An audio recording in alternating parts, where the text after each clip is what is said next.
हरे भरे दरख्तों में सुर्ख मोतियों की तरह बिखरी गर्मी की खास सौगात लीची मुल्तान समेत जनूबी पंजाब में पककर तैयार हो गई है। तभी तो बागबान भी दरख्तों पर चढ़कर ताज़ा लीची तोड़ रहे हैं। सबसे खाने से अच्छा फल है, इसको जायका बहुत मीठी होती है लीची। इसकी सेहत के लिए, बहुत जिगर के लिए, दिल के लिए बहुत फायदेमंद चीज़ है।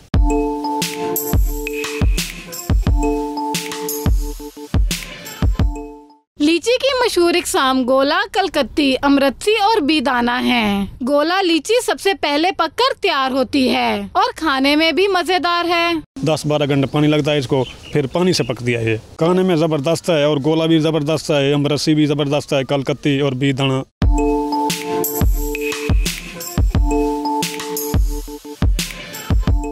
मई जून में पकने वाली मुल्तान की खास लीची अपने जायके के एतबार से मुनफरिद है, जिसने मुल्क और बैरूने मुल्क में धूम मचा रखी है।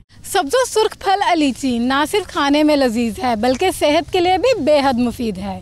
कैमरामैन मेहताब हैदर के साथ जरमीना साहर, 92 न्यूज़, मुल्तान।